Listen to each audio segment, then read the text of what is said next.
There is no single test to take to determine if you're gluten sensitive or if you have irritable bowel syndrome. 10% of the population has a gluten-related disorder. I mean, all of us know somebody who's gluten-free. Yeah, for sure. So it's like a puzzle. Are you gluten sensitive? Do you have celiac? What's going on? Why am I bloating and having these issues? You're listening to the Visibly Fit Podcast. Hey, I'm your host, Wendie Pett, and every week I'll give you holistic, practical solutions for everyday issues related to nutrition, healing, functional fitness, and behavior modifications. As a naturopath, fitness expert, and wellness coach for over 20 years, my goal is to empower you to reach for greater health and to rise up to your next level of living in mind, body, and spirit. You were created with greatness in mind. It's time to own it. Are you with me? Then let's dive in. Well, hello and welcome to the Visibly Fit Podcast. I'm your host, Wendie Pett.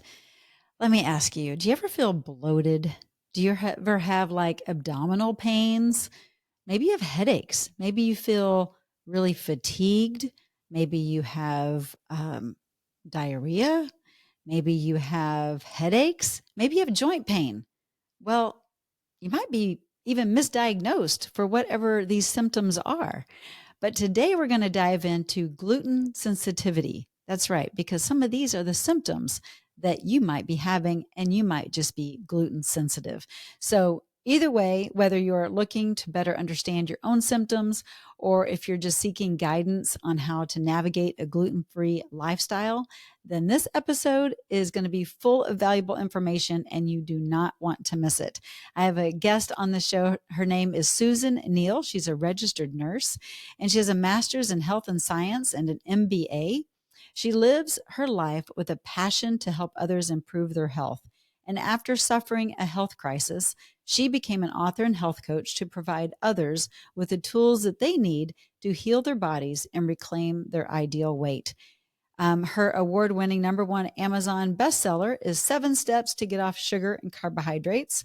And she has several other books that she's written. We're going to be talking about 2 of those books here on this show. One of them being it's Solving the Gluten Puzzle. And so you will really want to perk up and listen, and you're going to learn a lot from Susan. So I'm excited that she's going to be on. But she's been featured in many media outlets, including Julie and Friends and CTN's Bridges and Atlanta Live, and she's been in Charisma Magazine and all kinds of things. So I'm super excited to have her here with you. Enjoy the show. Well, hello, Susan Neal. It's so good to have you on the Visibly Fit Podcast. Welcome. Thanks so much, Wendie. It's Yes, great to be here. We finally connected. We met so long ago, and and I reached out, and we just finally came full circle and made it happen. So thank you for taking the time. I love that you are just so passionate about health, and you've got several different books that you have authored, and your latest one is 12 Ways to Age Gracefully, How to Look and Feel Younger, and who doesn't want that? But today's topic, and we will touch a little bit about that, but today's topic, I want to talk about, solving the gluten puzzle. And that's another book that you wrote a little while back. And mainly because we haven't talked too much about gluten sensitivity or celiac disease on the show. And so you have written this book, Solving the Gluten Puzzle. Let's dive right in and ask why. Where did this desire to write this book all start? So I am gluten sensitive. I have Right. a sister who is highly gluten sensitive and a daughter who is gluten sensitive. So it just runs in the family here. And previously, it used to take 11 years to be diagnosed. Wow. And there is no single test to take to determine if you're gluten sensitive or if you have irritable bowel syndrome, IBS. And 10% of the population has a gluten-related disorder. I mean, all of us know somebody who's gluten-free. Yeah, for sure. So it's like a puzzle. Are you gluten sensitive? Do you have celiac? What's going on? Why am I bloating and having these issues? And so I wanted to bring light on it because it's very much a part of our world today. Yeah. Yeah. Well, I figured there was a personal story to it. And that's usually what drives us, right? Well, Yes. here's where I want to kind of back up because, you know, I know what gluten is, you know what gluten is, but what if someone listening doesn't really know what is gluten? We hear about it all the time, gluten-free this, gluten-free that. Like, what is gluten and why should someone be even concerned about gluten? So you can get gluten from wheat and barley. So that's two different grains. Barley is used more like for making beer or maybe some kind of vinegars or sauces or whatever. But wheat is very prevalent in our world today. And so that is where it comes from. But with gluten, it's kind of like a sticky substance. It's a thickener. You know how our mothers or grandmothers would make soups and or stews and they would thicken it with flour. Mm-hmm. Well, that's what gluten does. So gluten is added to like salad dressings or things like that to thicken it. Right. It's a thickening agent, so to speak, and it's in just about everything. It seems like, right? It is, and there's these like hidden names. Right. Like if it says natural flavors and it's not gluten free, I don't eat it Right. because that could Because be like a hidden word. But in my book, I have all these different. I have a list of all these different words that are hidden that the food manufacturers use, so they can sell and more of their product. you have no idea that it contained, you know, the gluten in it. Mm-hmm. So, Mm-hmm. but natural flavors is one of them. Natural flavors, and that's on a lot of packaging just to lure people into buying their product because it's all about the money. They don't care so much about our health. Mm-hmm. But as we are, diving more into understanding that gluten is an issue, and maybe again, people haven't really thought about what is gluten and where is it, and oh, it's in more things than I realized. But the question is, am I sensitive? Maybe, maybe not, and maybe someone has some gastrointestinal issues and they haven't considered that maybe they're gluten sensitive, right? Maybe they've got diarrhea or IBS or different things like that. But let's talk about your symptoms, maybe, and how you discovered that, yes, I'm definitely gluten sensitive.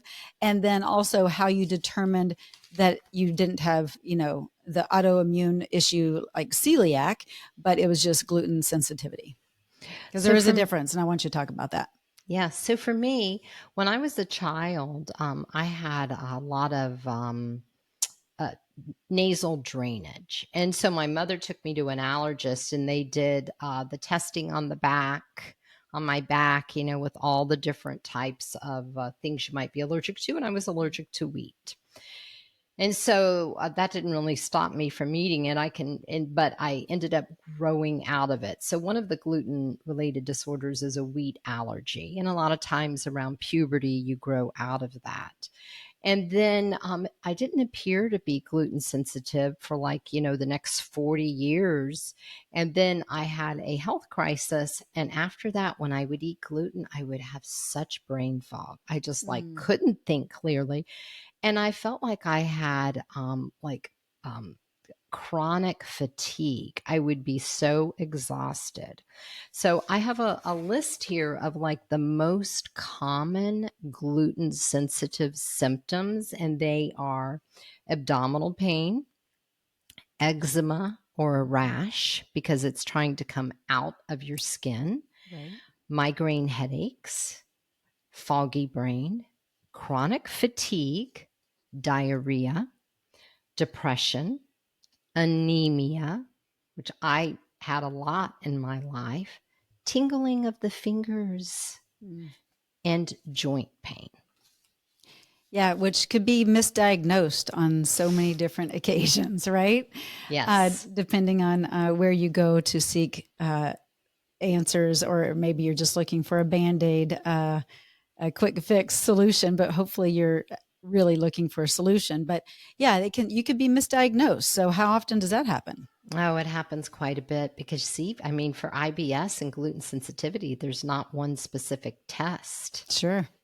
So, people who are diagnosed with IBS, well, they could be gluten sensitive. I've had people, my readers, read this book and I had one reader was like, you changed my life. My whole life, I've not been able to camp or go to remote places because I always had to be close to a bathroom. Sure. Yeah. And And the mental health aspect of that too, not feeling like you can be a part of something because out of fear, right?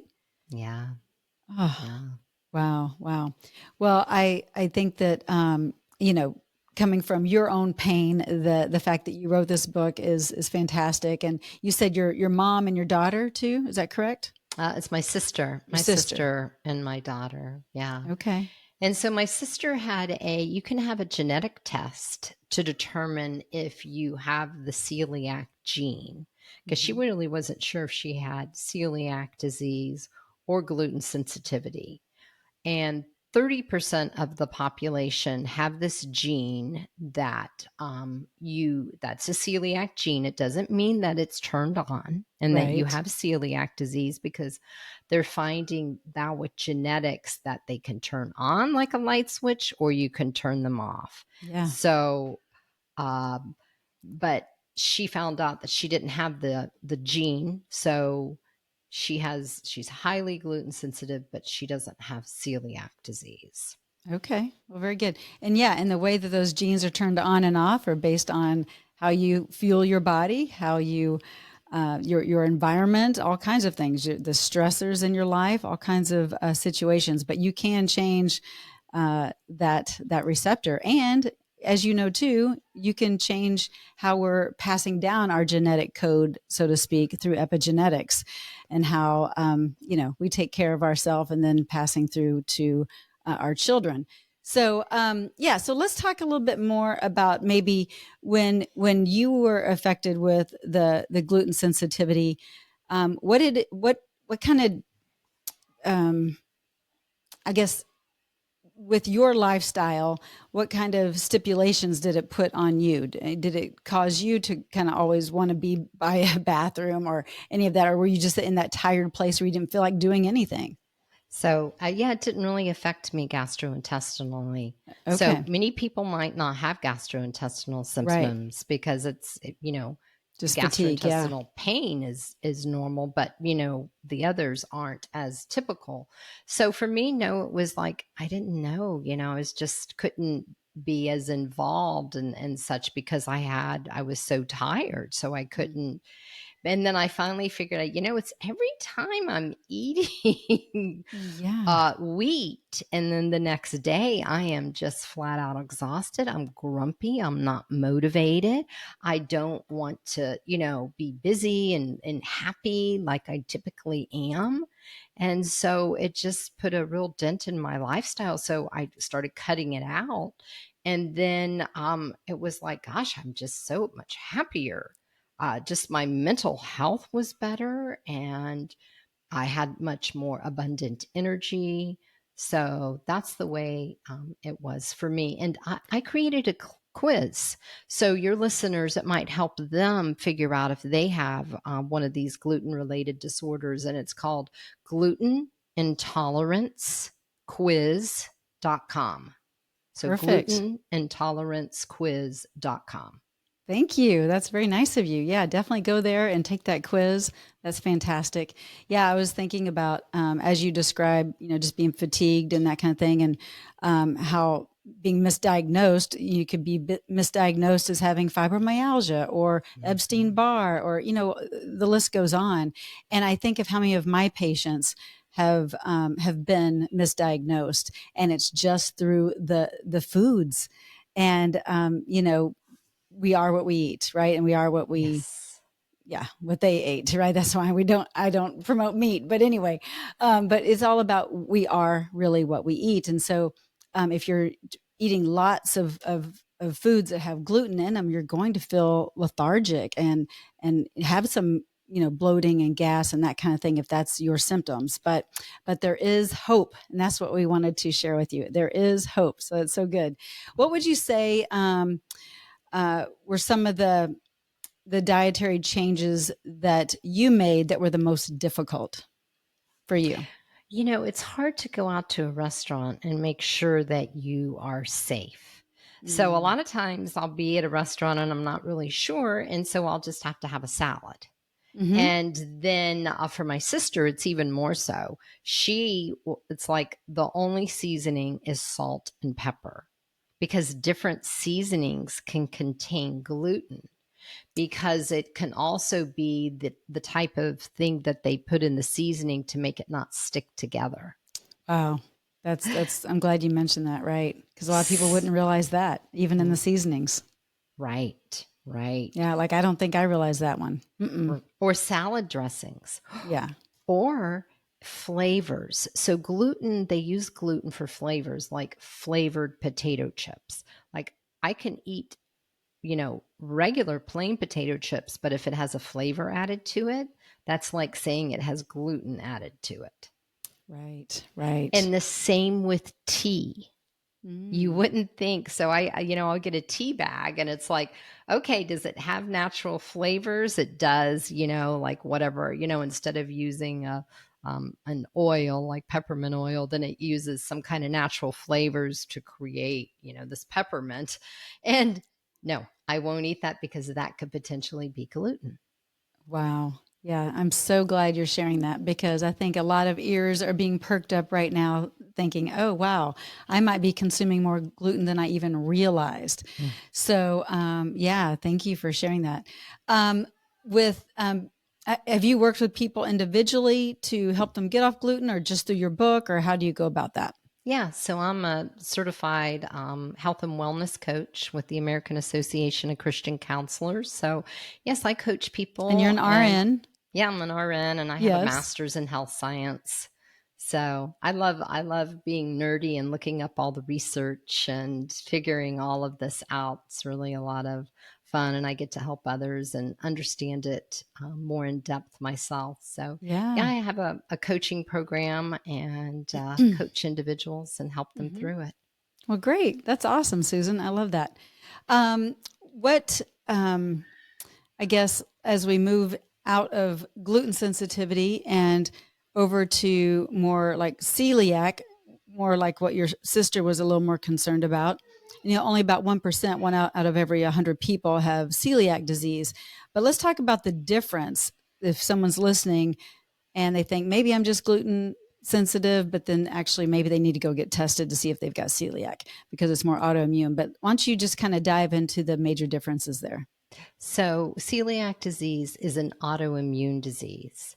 So, the body consumes gluten, and the antibodies within the body, they're going to, be fighting that gluten, but they accidentally harm the inside of the gastrointestinal tract Right. at the same time that the gluten's there. So, we have these little things inside our GI tract called villi, and they're like little things like this, and then the body like cuts them down to where they're nubs, to where if you continue to eat gluten and you do have the celiac gene, you are celiac, then the gastrointestinal tract, you can't absorb the types of foods. I mean, you might be consuming loads of food, But it's but not you're not absorbing. absorbing the nutrients. Right. Right.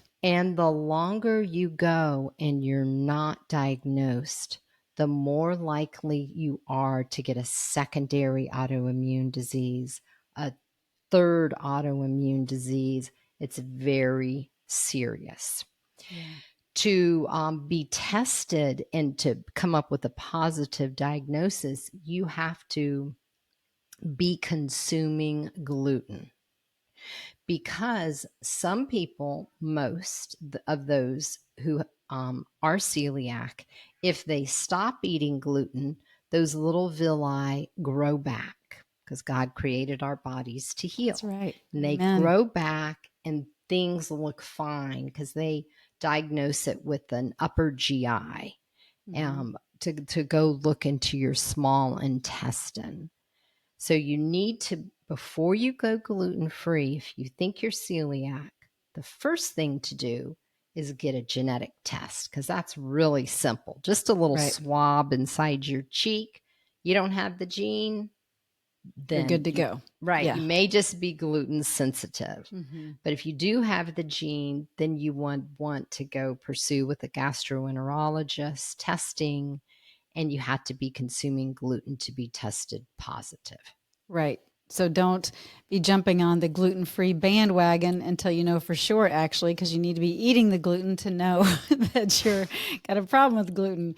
It's a moneymaker kind of label that the food manufacturers are putting on the foods anyway, right? Gluten-free, gluten-free.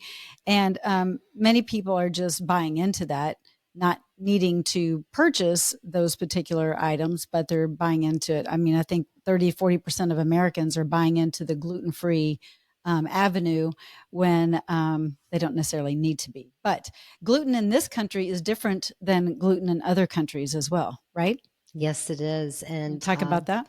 yep, there's two reasons. So in 1970, Norman Borlaug won the Nobel Prize for hybridizing the wheat, like a decade or 15 years before that. So we went from 4 feet tall wheat that humans had eaten for centuries to 2 feet tall wheat that's drought resistant. It's prolific. It could feed the world. Unfortunately, the gluten molecule is so large now, most of us cannot digest it. Right. So celiac disease has increased by 400% in the Wow. past 55 years. Mm.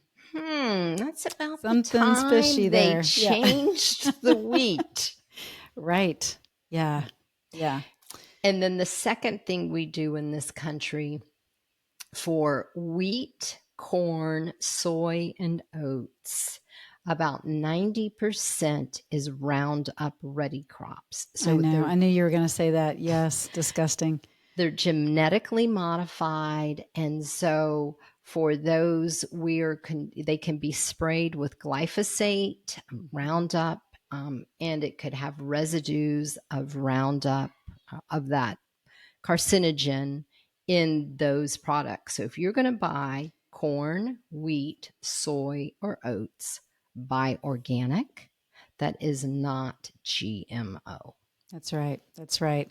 And obviously, those chemicals are a big contributor to autoimmune issues as well. So it's that on top of this, on top of that. Like there's several factors that people are dealing with. So we've got to be smart when we're buying and purchasing. And obviously, growing your own is always best. I was just sharing about some Swiss chard that I got out of my garden, and I'm like, oh, I wish I had a bigger space for more garden because I love to garden. But man, nothing tastes better than growing your own. And then that way, that it's all organic and all good. But we don't all have that luxury. So let's kind of move off of that because you've written so many different books, how to get off sugar, how to, solving this gluten puzzle. But also your recent book is 12 Ways to Age Gracefully. And we all want to be more youthful and have more vibrancy. And so let's just kind of touch on that a little bit. What drove you to write this book? So I we are very diverse human beings. We are emotional, mental, got these logical brains, our gastrointestinal health, our microbiome, our diet, our stress. We're just so multifaceted that I wanted to address a lot of it. And then my mother-in-law She is 92 and she lives at Amazing. home alone. Love And on that. the cover of this book, she's 87 and I'm 57. And she's just been my role model for eating, she still gardens, has her fig tree out in the backyard, walks 2 miles a day. That's it. Just, Moving, moving your mm-hmm. body. Yes. So I addressed it, everything that I just said. I addressed all of it in that book. That's so awesome. I love that. And yeah, I think people are looking for ways to live longer and be healthier and have a better quality of life. And it's things that I think most of the listeners and viewers know, right? Like we know that we need to move our body and that we need to eat foods that fuel our body and not the standard American diet and that kind of thing. Like we know we're not you know, we see things and we see the articles, we know. But what would you say is the number one reason why people don't follow the way, if you will, of living a healthy quality lifestyle? What would you say the number one reason is? I mean, Okay, first I'll just talk about the exercise. And yeah. that is, you got to figure out the exercise you love. Yeah, right. Like I like walking in the woods and I love Yes. swimming. So those are things like the swimming was from my childhood. Pull up something that you love to do. So it And doesn't feel like then, torture. Yes. right, right. I couldn't go out there running. Oh my gosh, I would just hate that. So figure out how you like to move and, do that. And then with our diet, it's because I believe there's a root cause for why you're eating in a manner that you don't want to. So I like to get to those root causes, and I Yep. address that in my book, 7 Steps to Get Off Sugar and Carbohydrates. For me, it was a candida infection of my gut. That's yeast and overgrowth. For somebody else, it might be that they have a food addiction and they're really wanting that dopamine released from Right. their brain. Yep. That's Or it. they have emotional trauma that is unhealed, unforgiveness, resentment, whatever. And they have that connection with food for comfort. You're talking my language. Like I love everything you're saying because it's so true, Susan. Like there's such a correlation between, just I mean, really that emotional aspect of some foods for certain people. I mean, especially around the holiday time. Oh my goodness. Like if it's not the traditional holiday dish that they grew up on, all of a sudden it doesn't feel like it's the holiday. And I'm like, but that's not what the holiday means. It's not about that dish. It's about coming together or celebrating Jesus or whatever it is, right? Yes. Whichever holiday we're after. But yeah, it's really a fascinating I don't know, just getting into people's psyche about it and Yes. understanding why we do what we do. And people are wired differently, but really going after that root, right? Right. And Yeah. our microbiome, which is our gastrointestinal tract, is so important. That's Mm-hmm. and I address that in most of my books because if our gut isn't healthy, we are not healthy. That's And I it. bet you can really address that in your practice, For right? sure, for sure. Yeah, we have Yeah. to have a healthy gut microbiome. And there's so many times people are, dealing with mental health issues and I'm like, well, it's not necessarily a mental problem. It might be your gut microbiome problem. Yes. It's that gut brain Exactly. axis that's just all out of whack. But we have to address again the root and be willing to change, right? And I think that's a big part of it. So, are you finding that in your practice that people are excited about change? I know in mine, they're not necessarily excited about it, but they do desire it. And then the more they get a little more of a taste of it, so to speak, then they become more excited. But what would you say about change? Change, what do people tend to say to you about change is blank? What do they say? Difficult. Difficult. Change is hard. Change Change is is difficult. Yeah. if if it wasn't, we'd all do it. Well, yeah. And one of the Right? things that's true. And one of the things that I tend to say to my patients is, um, change is different. It's not difficult or Mm. hard. Change is just different. And so it Mhm. appears to be hard or difficult. And it's only because we haven't rewired the neurons in our brain to make that habitual path, right?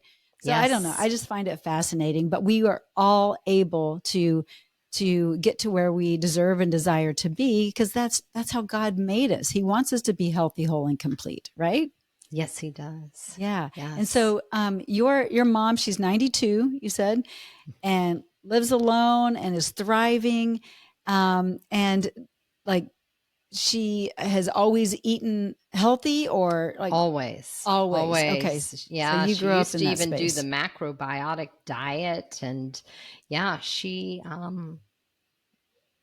it's amazing. I Amazing. mean, Does she wouldn't that be fast? wonderful? Yeah. She doesn't necessarily fast. I do. Okay. I really like intermittent fasting. I go for Okay. about 16 hours before I eat. And then Okay. I still eat 3 meals in that 8 hour window. And Sure. so that's what works for me. Right. Right. Everyone is different. So Hmm. true. So true. Well, I love that we've had this time to have a little conversation here about just the health aspects of what you're doing and the books that you've been writing. And you're just on just such a great path to helping so many people. And so thank you for taking the time. But I want to kind of switch gears here. And my podcast, of course, is a faith-based podcast. And so I'd love to hear, if you're open to it, maybe just your faith background and where you are in your faith, maybe how you came to your faith, and then we can end on that. Okay. So I was raised Catholic. Yeah. And then in my married life for 20 years, I was Methodist, started going to Bible studies, got a Bible, started reading it. And oh my gosh, I love the Bible and the human body because I'll never Yeah. figure either one of them out completely. So you were diving right into Leviticus right away and looking at. Oh, Oh, wow. so yeah, so the all my books are written with a Christian slant. Yeah, it's healthy living, but our spiritual life and our connection to the Lord is so very important. That's And right. it is weaved in there because with with making these difficult lifestyle changes, I don't know how people do it without seeking the Lord in His help, in His techniques and strategies to Yeah. help us. Yeah, that's so good. And the joy of the Lord is our strength, right? And so when we can have his joy in the midst of our changing course and direction, it's becomes more of at ease. We're able to get through it easier and better and more effectively. So we got to have him with us every step of the way, and he is with us every step of the way. So I love that you have the Lord, and that you have a great faith, and you have intertwined scripture and all kinds of great things in your books as well. So thank you so much for your time. And where can people find all of your books in case they're curious? So they can go to my website at Susan U. Neal. That's Susan U, the letter U, NEAL.com. Perfect. Go there, check it out. Appreciate you, Susan. God bless you. And we'll catch you maybe at another event sometime. I'd love to see you there. And hopefully it Great. won't be such a long time when I talk with you again. Thank All right. you. Take care. Thanks for being on. Bye bye. All right. Well, I sure hope you enjoyed this episode of the Visibly Fit podcast. And I hope you learned a lot about gluten sensitivity, and whether or not you might need to go and get checked or not to see if you have gluten sensitivity. It might not, your symptoms might not be what you think they are. So hopefully this episode opened your eyes a little bit, and will get you on a path to learning more about what's going on with your body. And definitely check out her website, susanuneal.com. And if you are looking for a health and wellness program that has full, complete healing properties, go to getvisiblyfit.com. It's a 7-week course, and we are actually starting a new cohort. If you're listening to this live time, we're starting a new cohort on September 9th. So make sure you check that out. And this particular cohort, this will include before and after blood work. So that is a bonus. So make sure you sign up because that's important. When we do our blood work, we understand the foundation of what's going on under the hood, so to speak, and we can see before and after these 7 weeks of following the Visibly Fit protocol. And it is mind-blowing, y'all, to see what a difference just 7 weeks can make. You will release unhealthy, unwanted weight. You will get chronic inflammation out of your body. You will start to feel alive again. So I'm super excited for you. But go there now. Go to getvisiblyfit.com and let's get you registered and signed up and get in this new cohort that's starting on September 9th. All right. God bless you. Thanks for tuning in. And please share this episode with others. And we will catch you same time, same place next week right here on Visibly Fit. Take care. Well, that's a wrap for today's show. So thank you so much for tuning in. I love spending this time with you. To learn more and get more free resources, just head on over to wendiepett.com. And thank you in advance for sharing this episode and this podcast, following and subscribing, not only to this podcast, but finding me on social media, Instagram, YouTube, Facebook, wherever you are, I'm probably there too. Until next week and our next podcast time together, make it a Visibly Fit day.